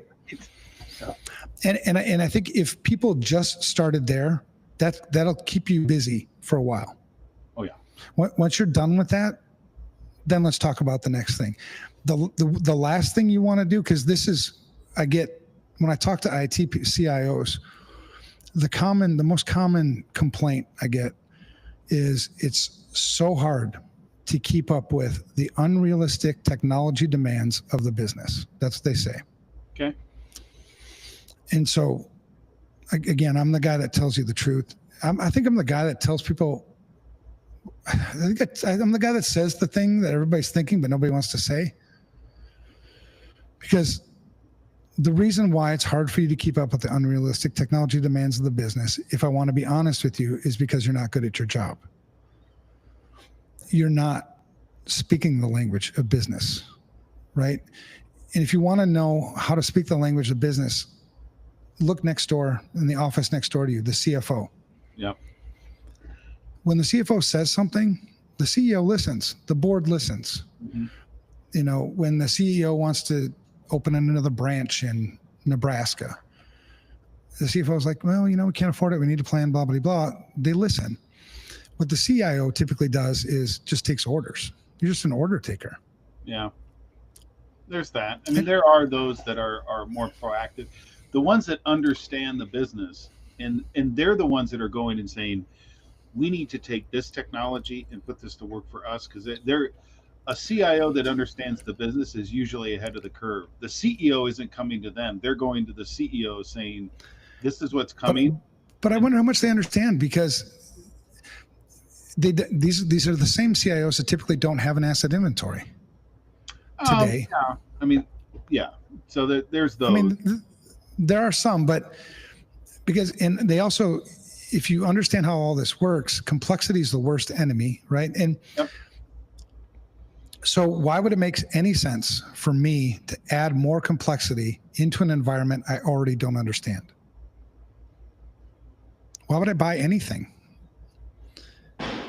Well, it may be parallel paths. I mean, it's not linear, right? I mean, so maybe, I don't know. I mean, I guess it's a case by case basis. You may, if you're a new CIO to an organization, but the business isn't going to stop if you don't buy this new IT thing.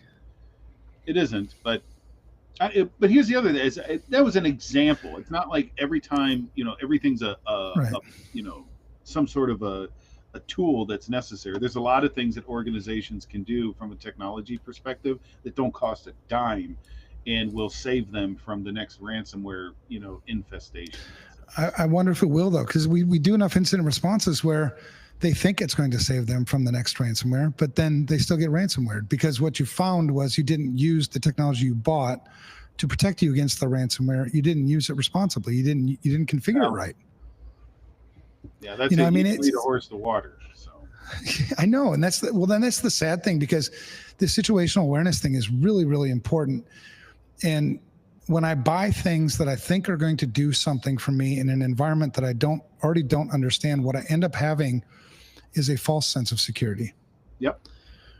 My version of the situation is worse than it was if I was ignorant, almost. It's because at least if I didn't buy that shit, I would know that I don't have that shit.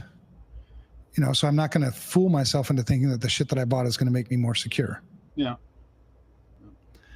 I don't know, man. And it's because I think what drives a lot of technology investments isn't logic. I think what drives a lot of technology investments is emotion. This fear of missing out. Like, oh my God, everybody else is installing this thing. Yeah. I need it too. Yeah, the cybersecurity marketplace is rife with fear, uncertainty, and doubt. I mean, that is the ambulance chasers and the Chicken Littles running around telling us that the sky is falling. I usually, when I talk about the escalation of sophisticated threats, I put it into context that these are what threats look like. But then there's also the conversation about what is the likelihood that these are going to be executed against your organization. If you're taking sound practices and methodologies to bolstering your risk mitigation, you're going to reduce some of the significant likelihood that these threats will take place. But it's good to understand what is that level of sophistication that exists, and understanding that. And I usually show this graph where from like 2003 to 2023, the level of sophistication and the type of attacks.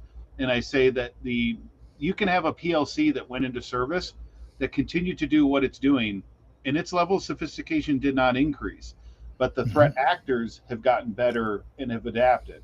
This is the gap that it is. And I think a lot of times when there are pundits out there that talk about the level of sophistication, they forget to put that into context and say, because of the legacy nature of some OT systems that can be 10 or 15 years old.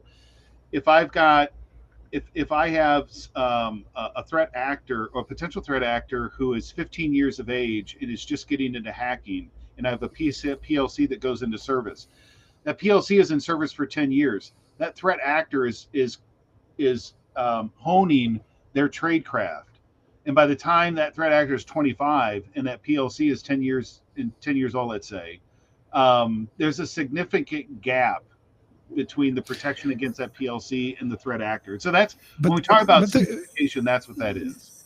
Yeah, I mean, but the case for the simplicity, the PLC that you put in had 4 instructions. Yep. It still only has 4 instructions. So even if your attacker is super duper sophisticated and can do all kinds of things that, but it's everything else around it that can take it offline, and that's bingo. Yeah.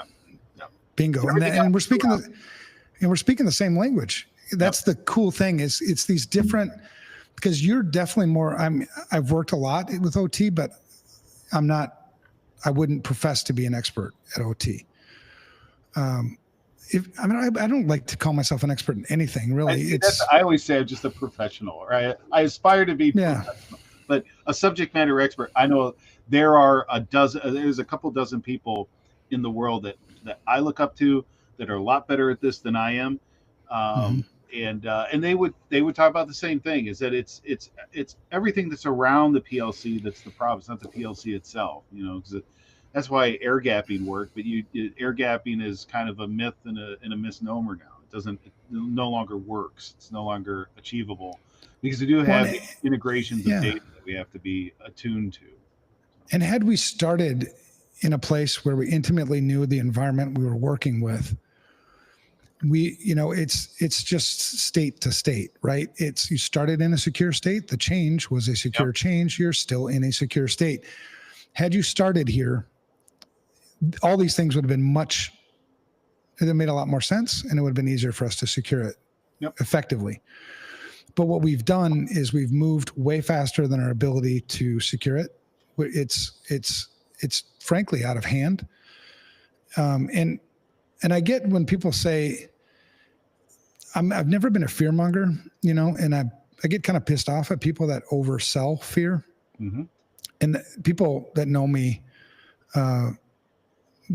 more than a few of them have said that if you see me freak out, then it's time to freak out. Yeah. Because bad. Then it's bad. I mean, you've been in enough incident responses. Last year, I was in my first ever Category 4 hurricane here. That was cool. Yeah. I learned a lot of shit. I was trying to live stream that until I got hit in the head with a flower pot from somewhere. But yeah, it's just stupid stuff, Well, the experiences. Yeah, well, it's totally true. But the truth is, the adopting new technology, the complexity ball is rolling faster than the security ball. Yep. So the gap is getting wider.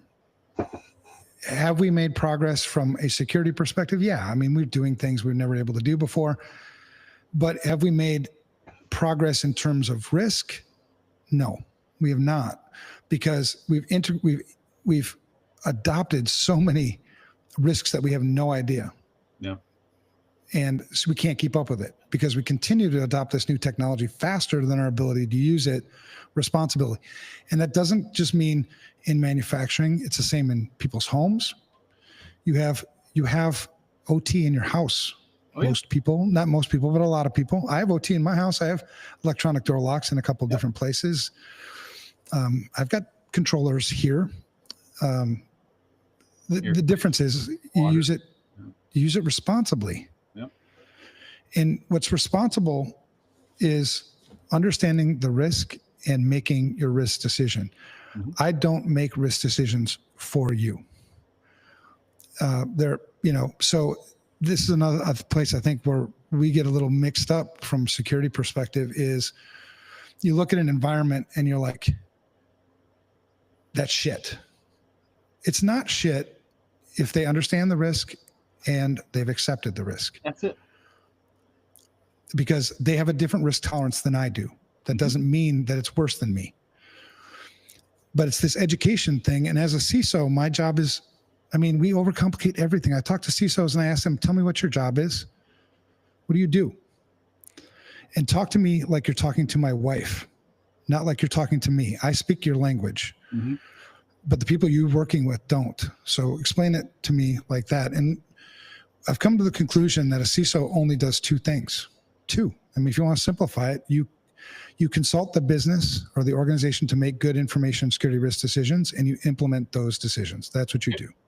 I'd agree with that. And there's a whole shitload of stuff that comes under that. I get that.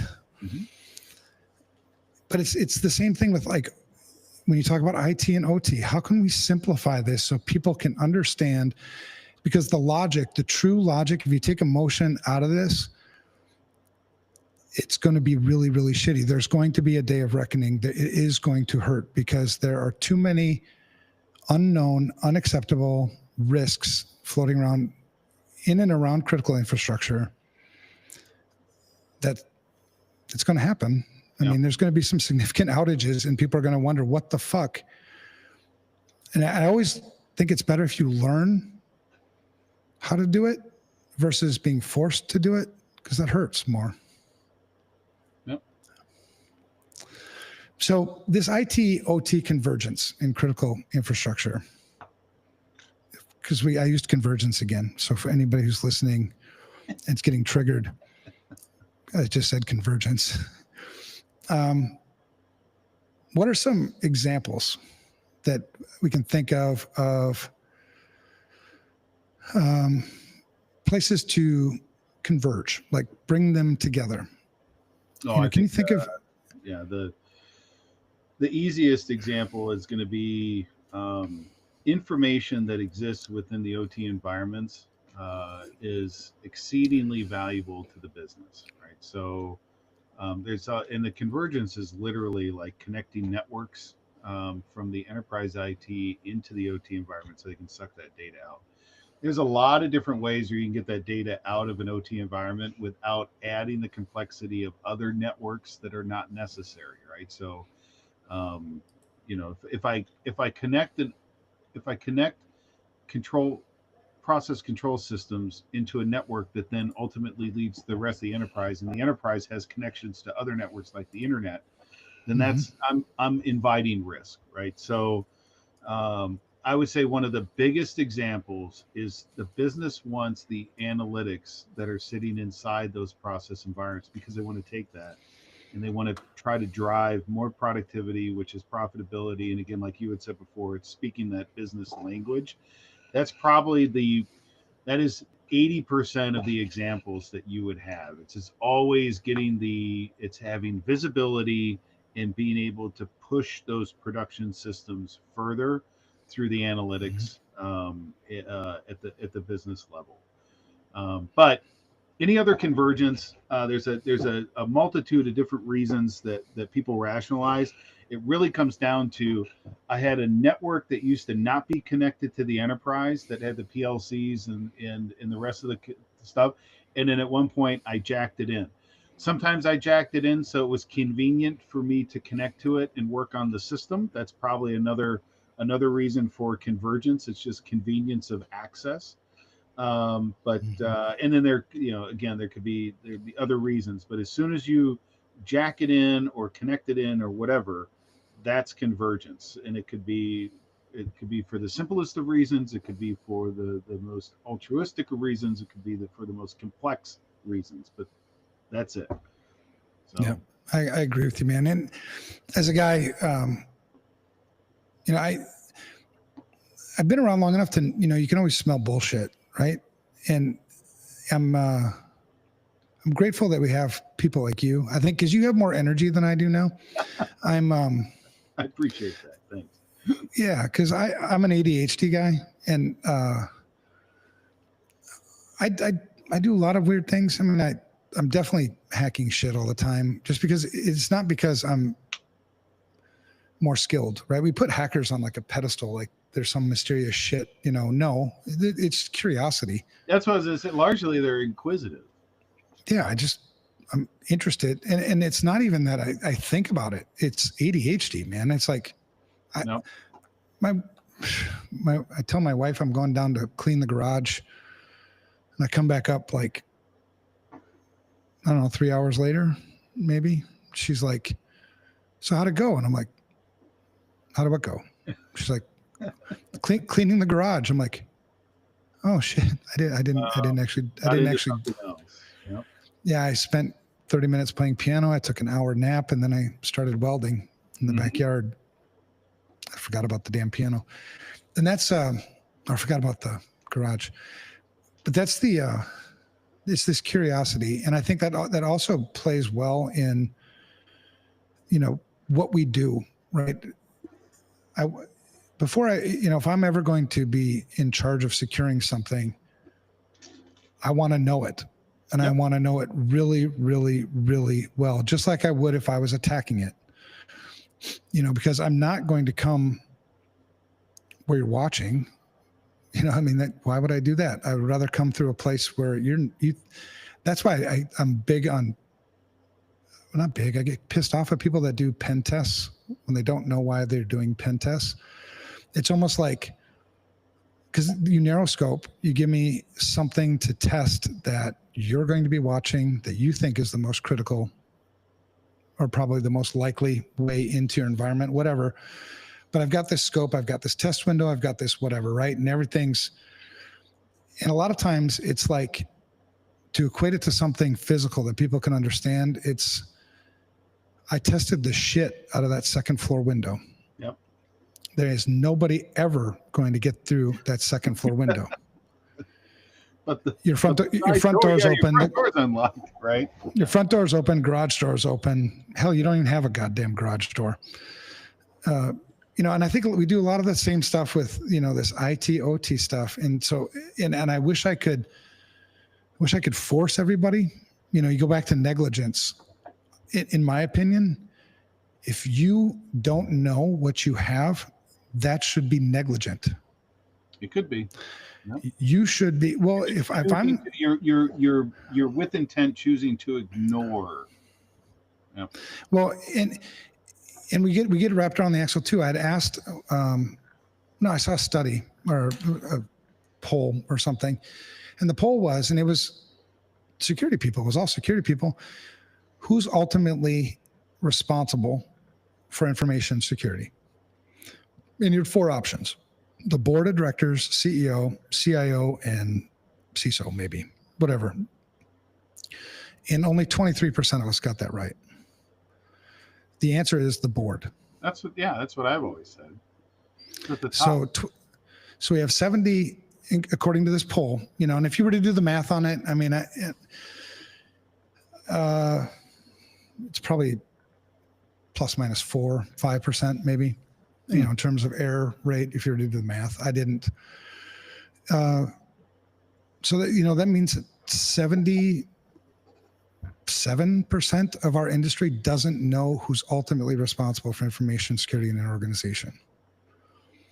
That's really troubling. That's troubling. And so I was troubled by that. And I thought, man, am I even doing this wrong? You start to question yourself, like, shit, I've always thought it was the board. It is. So I know. So I assembled, I don't call lawyers my friends. They're acquaintances, because I don't want anybody to associate me with those people. You can always get lawyers to go out to lunch with you if you pay. So I invited 4 to come talk to me about this. And so we sat down, and I said, if I ask you, I'm going to ask you a question. I want you to just give me your opinion. Who's ultimately responsible for information? I repeated the same question, exactly, verbatim, without hesitation. All 4 of them unanimous. And when you get lawyers to be unanimous about something, that's a big deal too. They all said it was the board. Yep. And so then I was like, here's my issue. Number 1, why the fuck don't we hold them accountable then?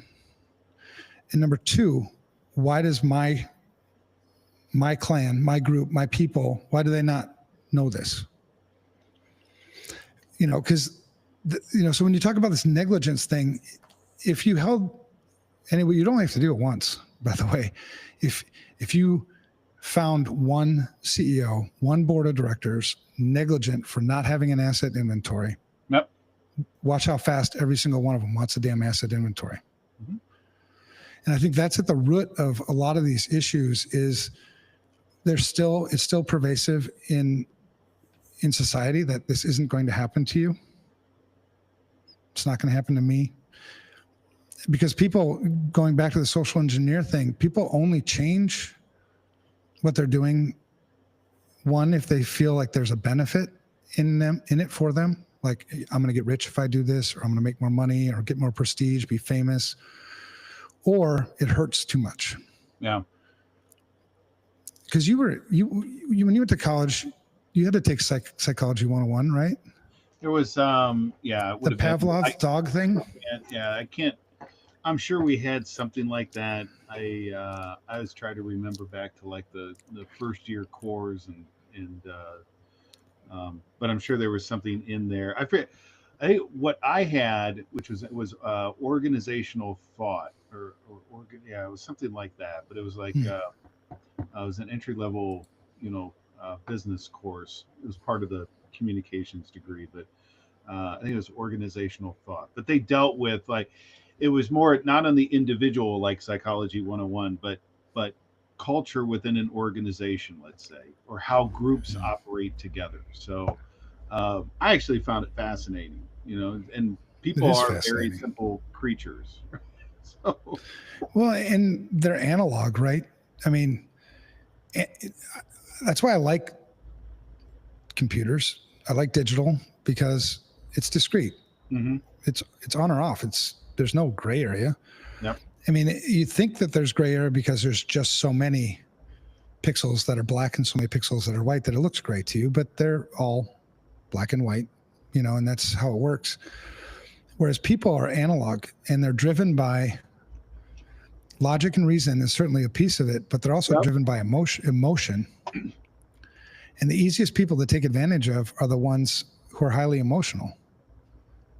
Because you're not rational. You make decisions that you end up regretting later on. And you only have to look as far as the last heated argument you had with your wife to know how that works, right? Yep. You always make those decisions that you regret. Like, why the fuck did I say that to her? Computers don't do that. And either do our attackers, by the way. Our attackers are just like, I'm here to make money, man. Yeah. And so I'm going to find the way in and I'm going to compromise that. But all the O2 people I've ever met, I think they're awesome people. And I think we have this mentality, and I'm giving you my opinion, and I want to hear yours because I don't know if you see it the same way, but it's always kind of felt like it's us versus them. It's not all us. Yeah, and there's I think it's changing. The marketplace is causing that to change. There's a lot of people that are getting involved in that space. And I think if you have some of the old guard that bristles at the thought of IT, I think that's just going to change. It's generationally going to change because you're going to have younger defenders who are coming out. They're getting educated. They're taking the classes. They're understanding. They're learning. They're entering the workplace. They're learning they're gaining real world experience, and eventually, you're just going to age out. Both on the IT and the OT side, those that rail against each other, they'll just fade to black because they're the next generation is just going to be more tuned to working collaboratively and together, and then you're starting to see where, like, even in helping develop course curriculum, working with Metro State. And with Dunwoody Technical College here in Metro State. Shout out to Faisal. Exactly. Shout out to Faisal. Annually, myself and a bunch of colleagues, we sit with them and we talk about different areas of curriculum development. I do the same thing with Dunwoody Technical College and Julie McFadden and EJ Daigle over there. And you're starting to see the blend of security on the automation side and automation understanding on the security side for those classes. So and it starts at the educational level, they're starting to blur those lines. And so the next group coming in is going to have some of those tools at the ready that didn't exist there before. So you'll just age out a previous generation, right? And then there'll be more collaboration just by design. Yeah, and hopefully when we age them out, the one thing we don't want to miss out on, though, is certainly the wisdom, right? Oh, sure. Yeah. because 100%. one of my challenges with a lot of the, and I don't know enough about, there's about Metro State and some of the other, because the thing is with the post-secondary world is there's no standardization across the schools, right? You can, it's a lot of academics and it's a lot of politics that get involved between. It does. I don't know about, like I said, I don't know about Metro State, but when I talk to people at MIT and I talk to people at San Diego State and National University, it's like It's different. they're all doing different things. And then I asked them I always like to know, like, what's your biggest challenge? Because, that if I'm in this industry to try to help fix the broken industry, I need to know what the challenges are so I can think of ways like, what can I do? Because the one thing I hear over and over again is their biggest challenge is finding internships. And I haven't had this discussion with Faisal yet, but dozen or so other schools. And I'm like, why do you think that is? I want to hear your perspective and then I can share, mine. And they don't know, mostly when we start here. So you're saying like the schools are having a problem, or the students are having a problem finding internships? Mm-hmm. Okay. Yeah, I don't know why. I mean, I do know why they're not, but or why they're having the problem. But that's the challenge, is like all the schools are different. Yeah. It's like when I started working with states, I was naive at the beginning thinking that, all states pretty much do the same thing. Holy shit. No, they don't. It's like Nope. every organization, every company, they all have their own DNA. There's it's like manufacturing. You say, well, there's only so many ways to manufacture a thing, but it's how an organization does that. They all have the same methodologies and principles of manufacturing, but it's how they do it that's unique, Right. and it's going to be different. So, it's like, what do they say in Days of Thunder? Says there's nothing stock about a stock car. So, it's kind of like that line. Right. And what's the most common for the schools that when we talk more about it, you find that you're not producing. I mean, look, if you look at it, like take the human emotion thing out of it. Yep. You're producing a product that then there needs to be demand for, right? So there needs to be a buyer for this product. And you don't have buyers that are interested in your product, is what you have. Mm-hmm. And so, and I can speak from, our own experience, a lot of the students that we've had come talk to us, great people, smart people. Yep. But from a pure business perspective, you don't fit the need. You can't do the things we need you to do. And so then we're at an impasse. We can either teach you, but you're demanding a salary coming out of school that exceeds your worth. It's really difficult to make up that gap. So we end up, because we've always hired for the intangibles. We can teach you security shit. It's really not that damn hard. But I can't teach you to be a good person. That's right. It's the personality. Yeah, it's impossible to do that. I think that's why they pushed me out of all the projects and everything, and they kind of put me into this pasture of retirement almost, because I think I've lost my intangibles maybe. I'll say it ain't so, Joe. I don't know, man. I'm feeling it.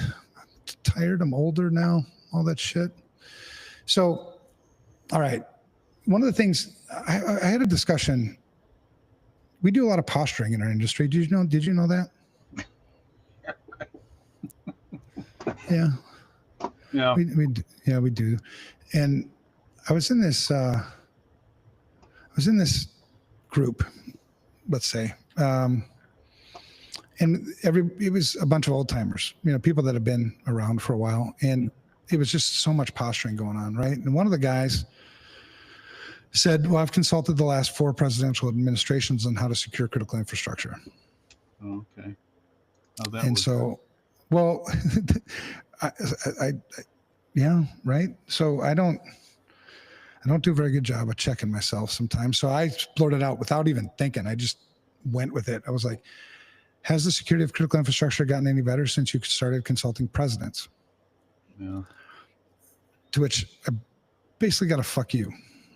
And I was like, I kind of expected that. But the whole point that I wanted to make here is your posturing, your intent on the posturing was to make yourself look good. What I actually see in you is a really shitty consultant. Because if you were consulting the president, I mean, my whole job as a consultant is to make things better. Yep. You hope. You'd hope. And so not only are you, in my opinion, a shitty consultant, but you missed out on a fantastic opportunity to make a big difference and help a lot of people, but you let your ego get in the way. Yeah. Which then led to another discussion. It was, well, what would you do? I'm like, oh shit, I didn't expect that. That's a good comeback. Yep. I'm like, what would I do? Well, I think number one is if I ever want anybody to do anything, I have to meet them where they're at. I can't overwhelm you. I have to motivate you. I can't, I mean, take somebody who's, water treatment facility pump manager, whatever, right? Their number one job is to get water to the houses in their community. Yep. Their number one job isn't to make sure that they're doing NIST CSF. Mm-hmm. And so if you're going to give them NIST CSF and say, here, do this, that's not going to work. Yeah, it's going to be largely ineffective for controls anyway, but yeah. Right. And not to mention, they don't know how to do NIST CSF, nor does over half of our industry.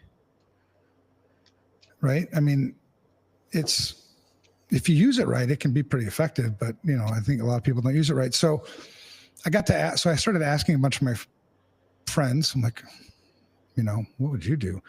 I don't know. I mean, I got ideas, but I don't know if they're right. And so I came to kind of the conclusion, I can ask just about anybody to do one thing, as long as you're capable of doing that one thing. I can probably get you to do two things if I can motivate you to. So two things, let's just say two things. Mm-hmm. If I was going to secure critical infrastructure, what are two things? And the thing I came up with, and I ran it past all my people and stuff, and it was identify all entry points, like specifically, and if you want to be really specific, the most common entry point into critical infrastructure today is still single factor authentication on something. It's exposed on the internet. So I would identify the IT networks. Right, which is how they're going to get to it. I mean, you don't find a lot of just PLCs on the internet because most of them don't natively talk that language anyway. Maybe. But yeah, there's a lot of them. There's a lot of PLCs that are hooked up to the internet. Well, then I'd want to find those too. But I started with, okay, let's find all the single factor authentication and either shut them down or secure them with multi-factor. Okay. That's what I would start with. Because that's not anything we've done. I mean, so I talked to CISA people, which it's a love-hate relationship, me and them, I'm like, why don't we map the attack surface of the entire United States? And they're like, well, you can't do that. I'm like, why can't I do that? Well, who gives you authorization? I don't need a damn authorization. There's nothing illegal about scanning. The only way it would ever be illegal is if I bypassed any of your, because I've been here enough times and I've been not arrested. I mean, not charged. I've been arrested enough times to know that what I can do is, as long as I don't bypass any security controls or degrade service, mm-hmm. I can scan everything I want. And so I don't need authorization. And two, I think it's a shitty question to ask me because the attackers already know this. Right. Don't we want to know this? And so then they told me, well, okay, good luck. And so I decided to do I needed to find a way to do it on a map, so I could represent it visually. So I did the attack surface of all the counties in the United States. There's 3,144 counties. Okay. And I put it on a map. And I said, like this, do this. And the one thing that I thought was really interesting when I showed people the map, especially the non-security people, is they all looked at their own county immediately. Sure. And then they asked me the question, why is my county orange? Why is my county red? Why is my county green? Why is my county blue? And I thought that was such a because as a security person, I want this dialogue. I want you to ask me this.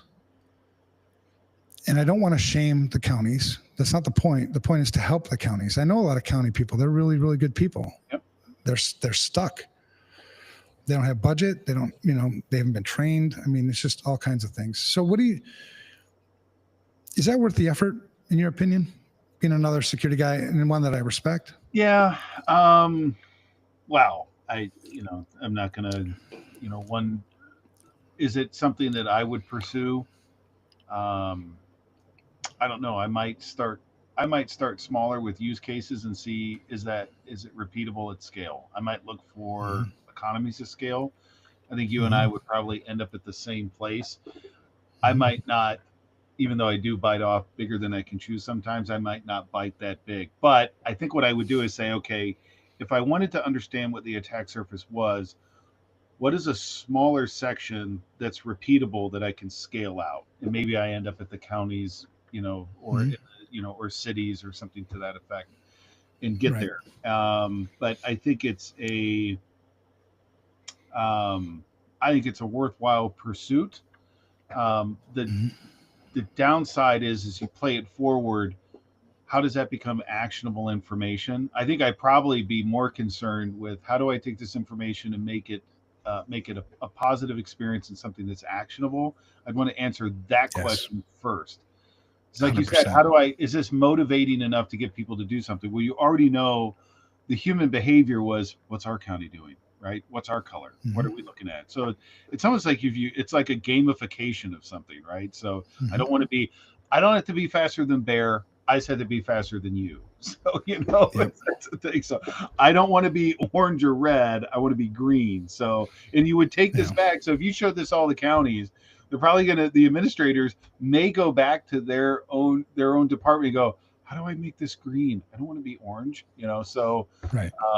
And is that to say that, and it's not the intent, as you pointed out, we want things to be positive and we want things to be, moving forward. But there is a degree of shame there that can be used constructively, so does it have to get to that point? I don't know. But I agree with you completely. And I love that perspective because it reinforces some things in my mind. And it also, it just reinforces some things because, I'm a big fan of transparency. I'm a big fan of different people's perspectives. I see the world my way. You see the world your way. And the truth of the matter is both ways are valid. Yeah. Every perspective everywhere, even that's why, from the political shit, I'm not a political guy because I think it's a divider as opposed to a unifier. Yeah. And, but I love talking to people who see the world differently than me. If I were to, I'm really hard to classify too, but if you were to classify me, I would probably fall more on the conservative side of the world, which then I really want to see what non-conservatives think. Like, why do you see it this way? And it's not to change your mind, but to understand your perspective, because your perspective, the best decisions you ever make, or for me anyway, the best decisions I've ever made are the ones that had context, good context. The worst decisions I've ever made, and this is a piece of advice for pen testers too, by the way. When you're a pen tester and you specialize in things without understanding the broader picture, is your perspective is holy shit. In the broader context, taking into account other people's perspectives and other views, it may not be as big deal as you think it is. And the same, so if I were to make that decision just based on that one single perspective, I could cause more damage than good if I don't take into account everything else. So anyway, that was a big explanation about why I really value your perspective. Thank you. And I love when people disagree with it too, because there's like, I'm a firm believer that every perspective is valid, because your perspective is your reality. So if you were to say something that's like super crazy, and then I'm just like going to deny your perspective, what I'm basically telling you is your reality isn't reality, which maybe it isn't, but it's usually not the perspective. It's the conclusions you drew from your perspective that made you fucked up, I think. Anyway, whatever. But I agree. We have to, it's like anything we do, it can be used for good or it can be used for bad, right? I don't want to shame people. That's not the point. The point is for us to come together as a community, as a nation, understand us, make this part of the daily discussion. Yep. And that's, that's why I'd like to get, I'm building the infrastructure more, because I did the counties, I did it all with open source tools, and it cost, at six virtual private servers running, and it cost me a total of $250. Nice. So it's not as difficult as it is, but to your point, it can't be me who does this. Right. It has to be the community that does this. It has to be us who do this. We have to recruit other people to participate in this. Colleges, universities, high school kids, mom and dad, let's all scan that, ourselves. But building that infrastructure is important to do it in a way that it can't be used harmfully. Yep. I don't want some high school kid DDoSing, Correct. Although I'd like to DDoS Microsoft, I'm not going to do it. All right, so that was a long discussion. So let's talk about just. Well, I would just. Oh, we're late here, aren't we? Yeah, it's like 10 o'clock. Well, I wanted to talk about some of like horror stories, because I want to talk about Stuxnet. That's like probably the most. That's like the most popular.